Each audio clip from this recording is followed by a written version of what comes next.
Hello दोस्तों, दर्द भरी हिंदी कहानियाँ में आप सबका बहुत बहुत स्वागत है। आगे बढ़ने से पहले यदि आपको यह स्टोरी पसंद आए तो प्लीज़ वीडियो को लाइक करें, शेयर करें और हमारे चैनल को सब्सक्राइब करना ना भूलें। बहुत देर से कोई बस नहीं आई। मैं खड़े खड़े उकता गई। एक अजीब सी सुस्ती ने मुझे घेर लिया। मेरे आसपास लोग खड़े थे, बातें कर रहे थे, कुछ इधर उधर विचर रहे थे। मैं उन सब से निर्विकार अपने अकेलेपन से जूझ रही थी। निगाह तो जिधर से बस आनी थी उधर चिपक सी गई थी। मन में एक प्रश्न यह भी उठ रहा था कि मैं जा क्यों रही हूँ। ना अम्मा, ना बाबूजी, कोई भी तो मेरा इंतज़ार नहीं कर रहा है। तो क्या लौट जाऊँ? पर जहाँ अकेले कमरे में क्या करूँगी? होली का त्यौहार है, अलमारी ठीक कर लूँगी, कपड़े धोकर प्रेस करने का समय मिल जाएगा। 4 दिनों की छुट्टी है, समय ही समय है। सब अपने घर परिवार में होली मना रहे होंगे। किसी के यहाँ जाना भी अजीब लगेगा। नहीं, चली ही जाती हूँ। क्या देहरादून जाऊँ शोभा के पास? एकाएक मन शोभा के पास जाने के लिए मचल उठा। शोभा, मेरी प्यारी सखी, हमारी ज्वाइनिंग एक ही दिन की है। दोनों ने पढ़ाई पूरी ही की थी कि लोक सेवा आयोग से सीधे भर्ती के तहत हम इंटर कॉलेज में प्रवक्ता पद पर नियुक्त हो गए। प्रथम तैनाती अल्मोड़ा में मिली। अल्मोड़ा एक सुंदर पहाड़ी शहर है जहाँ कस्बाई संस्कृति की चुलबुलाहट है। सुंदर आबो हवा, रमणीक पर्यटन स्थल, खूबसूरत मंदिर, आकार बदलते झरने, उपनिवेश, राजकीय स्मृति चिन्ह और भी बहुत कुछ। खिली धूप और खुली हवा, ठंड है किंतु घुटा हुआ नहीं।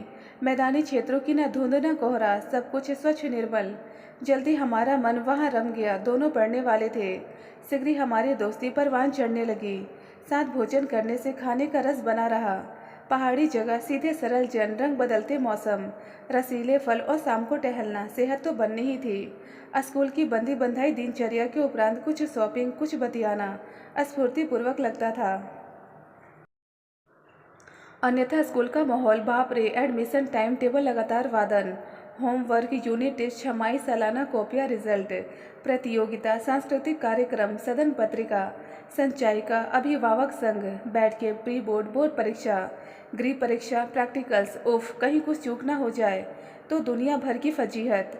इन सब के बाद 1.25 महीने की गर्मियों की छुट्टी। अधिकांश उड़ जाते अपने अस्थायी बसेरों की ओर।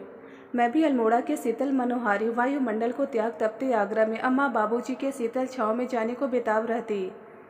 अम्मा बाबूजी की दवा, खुराक, सामाजिक व्यवहार, कपड़ों की खरीदारी में कब ग्रीष्मावकाश फुर हो जाता कुछ पता ही नहीं चलता। आते आते भी मैं जल्दी आऊँगी कहकर ही निकल पाती।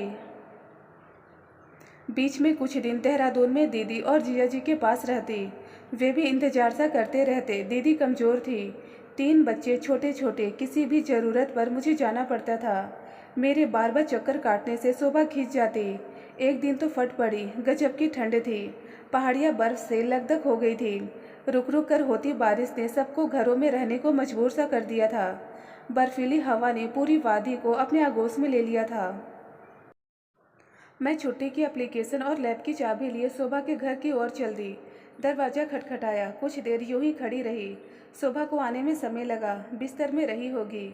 हाथ में बैग देखते ही बोली, इस समय इतनी ठंड में चिड़िया भी घोंसले में दुबकी है और एक तू है जो बर्फीली हवा की तरह बेचैन है। देहरादून से जीजा जी का फ़ोन आया है। मोनू को चोट लग गई है, शायद ऑपरेशन करना पड़े। तेरे तो कई ऑपरेशन कर दिए इस बुलावे ने। शोभा ने बात पूरी सुने बिना जिस विद्रुपता से मेरे हाथ से चाबी और एप्लीकेशन झपट कर दरवाज़ा खटाक से बंद किया। बरसों बाद भी उसका कसेलापन धमनियों में बहते खून में तिरने लगता है। शोभा की बात से नहीं, मोनू के व्यवहार से।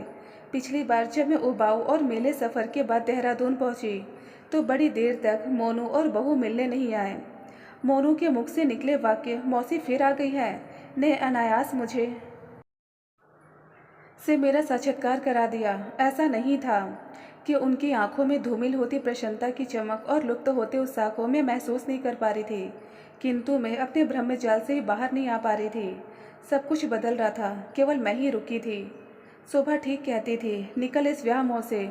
सबकी अपनी जिंदगी है, किसी को तेरी ज़रूरत नहीं। सब फ़ायदा उठा रहे हैं, अपनी सूध ले।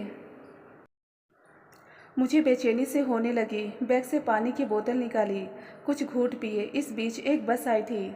ठसाठस भरी। मैं अपनी जगह से हिल भी नहीं पाई। लोग सरकती बस में लटकते चिपकते और चलते चले गए। धीरे धीरे मुझे लगने लगा कि अम्मा बाबूजी की मुझ पर निर्भरता बढ़ती जा रही थी। वे हर चीज़ के लिए मेरी राह देखने लगे। मुझे गर्व होने लगा। अपने लंबे भाइयों का कद छोटा होते देख उनको यह जताने में मुझे पुलक का अनुभव होने लगा कि मेरे रहते हुए अम्मा बाबूजी को किसी बात की कोई कमी नहीं है। उन्हें बेटों की कोई दरकार नहीं। भाई भतीजे कुछ खींचे खींचे रहने लगे थे। भाभियाँ कुछ ज़्यादा चुप हो गई, पर मैंने कब परवाह की। बीच बीच में बाबूजी मुझे इशारा करते थे, परंतु मैंने बात को छूने की कभी कोशिश ही नहीं की। आज अम्मा बाबूजी नहीं है। बादलों का वह झुंड टुकड़े टुकड़े हो गया जिसे मैंने स्वास्थ्य समझ लिया था। पहले बाबूजी गए 93 वर्ष की उम्र में भरे पूरे परिवार के बीच। जब उनकी अर्थी उठी तो सबने उन्हें अच्छा कहा। उसी कोलाहल में एक दबा स्वर यह भी उभरा कि बेटी को अनब्याह छोड़ गए। कोई और समय होता तो मैं उस शख्स से भिड़ जाती, पर अब लगता है अम्मा बाबूजी बुजुर्ग हो गए थे, किंतु असहाय नहीं थे। उन्होंने मेरे रिश्ते की सरगर्मी कभी दिखाई ही नहीं। जैसे उन्होंने यह मान लिया था कि मैं विवाह करूंगी ही नहीं। मेरी समवयस्का सखी शोभा के घर से जब तब उसके रिश्ते के प्रस्ताव आते रहते, एक रोमानियत उसकी आंखों में तैरने लगी थी। बोलती तो जैसे पराकन कर रहे हों। चेहरे का आकर्षण दिन पर दिन बढ़ने लगा था। वह मुझसे बहुत कुछ कहना चाहते थे, पर मेरे लिए तो जैसे वह लोग था ही नहीं। आखिर वह मुझसे छिटक गई और अकेले ही अपने कल्पना लोक में विचरने लगी। फिर एकाएक एक दिन उसने मेरे हाथ में अपने शादी का कार्ड रख दिया। शरण्य त्र्यंबके गौरी नारायणी नमस्तुते। मैं पंक्ति को पढ़ती जाती और अर्थ ढूंढती जाती। शोभा खींच गई। मेरी शादी है, फुर्सत मिले तो आ जाना। मैं आज जा रही हूँ। मैं उसे देखती रह गई। शादी के बाद शोभा वर्ष भर यहाँ और रही। उसके पति सुमेश ने पूरा जोर लगा दिया उसका देहरादून तबादला कराने में।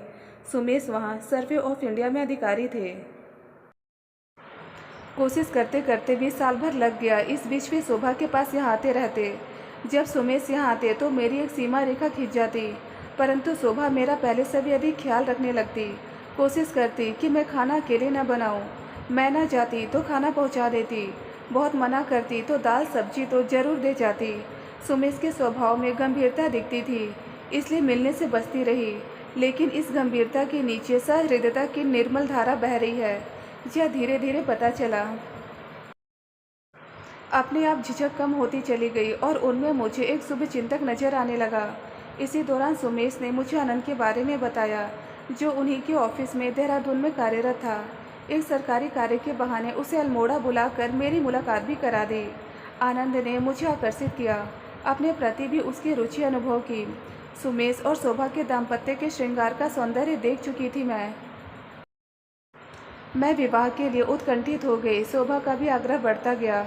कई प्रकार से वह मुझे समझाती, अम्मा बाबूजी हमेशा नहीं रहेंगे, पीत पर्ण है, कभी भी कर जाएंगे। फिर वे अपना जीवन जी चुके हैं। मीना तो बाद में पछताएगी, सोच ले। ठीक है, अम्मा बाबूजी को मैं नहीं छोड़ पाऊंगी, पर इस संबंध में तुम मेरे जीजा जी से बात करो। मैंने अप्रत्यक्ष रूप से अपनी स्वीकृति दे दी। शोभा हर्षित हो गई, जैसे उसे कोई निधि मिल गई हो। तुरंत फुरत उसने सुमेश की जीजा जी से बात करा दी। जीजा जी ने जिस सुखड़ेपन से बात की वह सुमेश के उत्साह को छिन्न करने के लिए काफ़ी थी। वह बात नहीं थी, कटाक्ष था। अच्छा, तो हमारी साली के रिश्ते की बातें इतनी सार्वजनिक हो गई हैं। आप उसकी कलीग शोभा के पति बोल रहे हैं ना? किसी को चिंता करने की ज़रूरत नहीं है। घर में मीना के बहुत हितैषी है।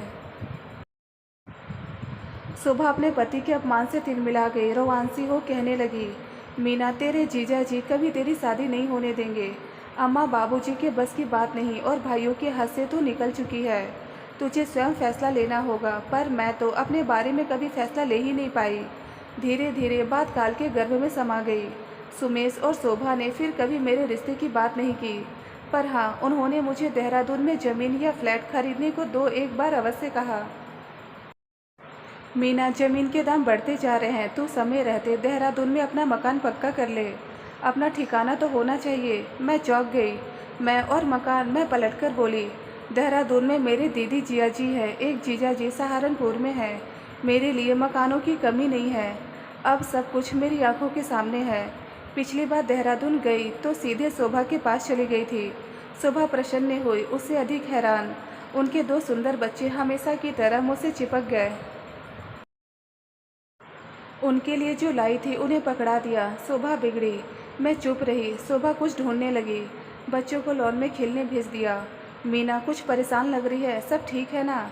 मेरा गला भर आया। स्वयं पर दया आने का यह विचित्र अनुभव था। शब्द नहीं निकल पाए। शोभा पानी ले आई। अच्छा पहले पानी पी ले, थोड़ा आराम कर ले, कहकर शोभा रसोई की ओर जाने लगी। मैंने रोक लिया। शोभा, सुमेश से कहना कि मेरे लिए कोई छोटा सा फ्लैट देख ले। शोभा फट पड़ी। अब आया तुझे होश? जब पहले कहा था कि अपने लिए मकान देख ले, तब तो तूने कहा था कि मेरे पास बहुत सारे मकान हैं। कहाँ गए वे सारे मकान?